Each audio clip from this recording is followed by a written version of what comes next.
Kisah menakjubkan di Hari Raya Idul Fitri. Allahu Akbar, Allahu Akbar. Hari ini hari raya bagi kami, dan besok hari raya bagi kami, dan setiap hari yang kami tidak bermaksiat kepada Allah Subhanahu wa Ta'ala di hari tersebut, maka itu adalah hari raya bagi kami.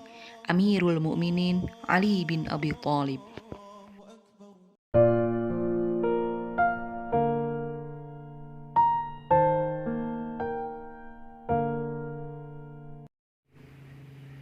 Assalamualaikum warahmatullahi wabarakatuh.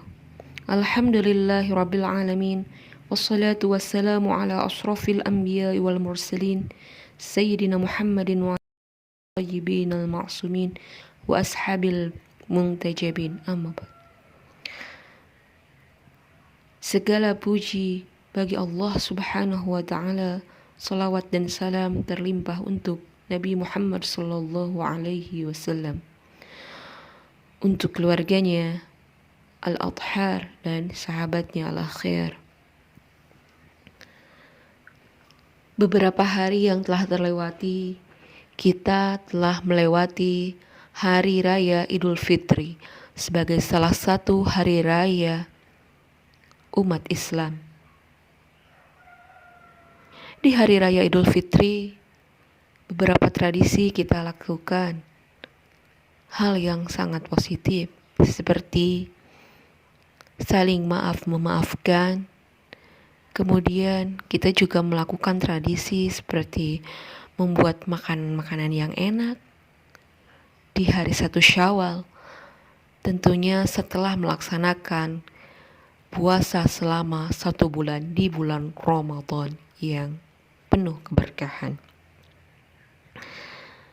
Betapa bahagianya kita melihat keluarga kita berkumpul bersama. Walaupun memang tahun ini sebagian dari kita memang tidak bisa berkumpul bersama bagi yang memiliki lokasi yang jauh, dikarenakan kita menerima peraturan dari pemerintah untuk bersabar bermudik ke kampung halaman setelah berhentinya penyekatan. Tapi pernahkah membaca sebuah cerita, mendengarkan sebuah cerita mengenai keluarga Nabi Muhammad SAW, yaitu putri Nabi Sayyidah Fatimah Az-Zahra, kemudian Sayyidina Ali bin Abi Thalib dan kedua putranya Al-Hasan dan Al-Husain di saat Hari Raya Idul Fitri? Hari Raya Idul Fitri adalah momen yang dinanti-nanti umat Islam. Berbagai menu makanan enak biasanya disiapkan untuk merayakan kebahagiaan Lebaran. Namun tidak demikian dengan keluarga Rasulullah Shallallahu Alaihi Wasallam. Dikisahkan pada saat malam takbiran, Sayyidina Ali bin Abi Thalib radhiyallahu an terlihat sibuk membagi-bagikan gandum dan kurma. Beliau bersama istrinya Sayyidah Fatimah Az-Zahra. Sayyidina Ali menyiapkan 3 karung gandum dan 2 karung kurma.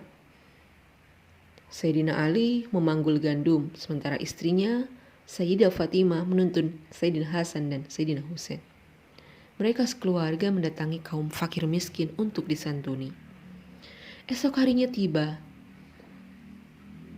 sholat Idul Fitri. Mereka sekeluarga khusyuk mengikuti sholat Id berjamaah dan mendengarkan khutbah. Selepas khutbah Id selesai, keluarga Rasulullah itu pulang ke rumah dengan wajah berseri-seri. Sahabat beliau Ibnu Rafi'i bermaksud untuk mengucapkan selamat Idul Fitri kepada keluarga putri Rasulullah. Sampainya di depan pintu rumah, alangkah tercengangnya Ibnu Rafi'i melihat apa yang dimakan oleh keluarga Rasulullah. Sayyidina Ali dan Sayyidah Fatimah, Sayyidina Hasan dan Sayyidina Husain yang masih balita saat Idul Fitri, makanannya adalah gandum tanpa mentega, gandum basi yang barunya tercium oleh sahabat Nabi itu. Seketika itu Ibnu Rafi'i beristighfar sambil mengusap-ngusap dadanya seolah ada yang nyeri di sana. Mata Ibnu Rafi'i berlinang, butiran bening perlahan butiran itu menetes di pipinya. Kecamuk dalam dada Ibnu Rafi'i sangat kuat. Setengah lari ia pun bergegas menghadap Rasulullah. Sampai di depan Rasulullah, berkatalah Ibnu Rafi'i, "Ya Rasulullah, ya Rasulullah, ya Rasulullah. Putri Baginda dan cucu Baginda, ada apa? Wahai sahabatku," tanya Rasulullah.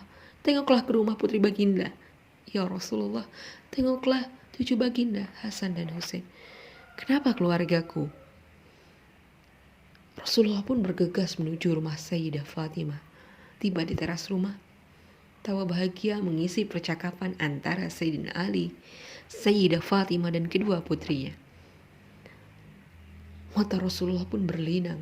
Beliau menangis melihat keluarga putri tercinta dan dua cucunya yang hanya makan gandum basi di hari raya Idul Fitri.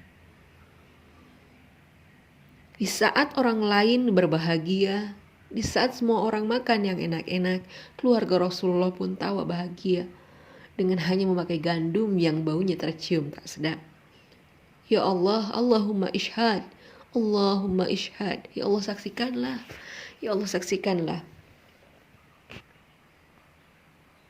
Di hari Idul Fitri, keluargaku makanannya adalah gandum yang basi.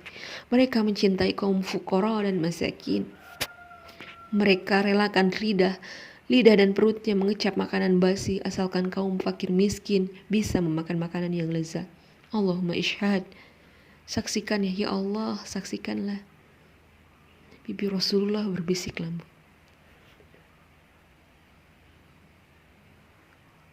Sayyidah Fatimah tersadar kalau di luar pintu rumah sang ayah sedang berdiri tegak.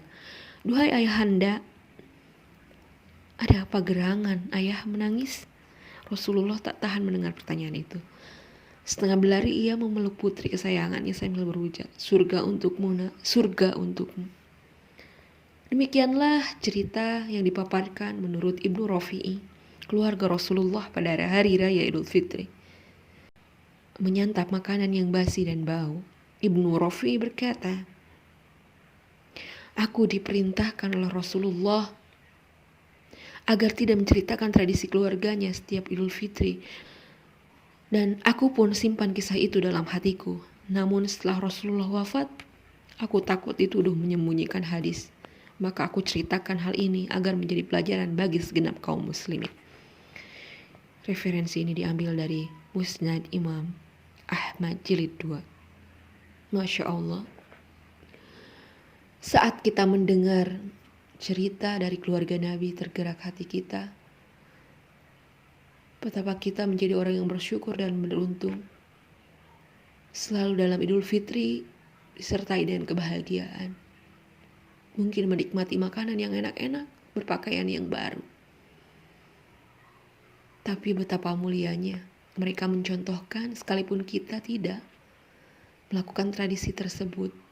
Kita memakai pakaian biasa, memakan makanan yang ala kadarnya. Kita patut bersyukur karena kita melihat tauladan contoh dari keluarga Nabi. Seperti yang Rasulullah sabdakan, surga adalah balasannya.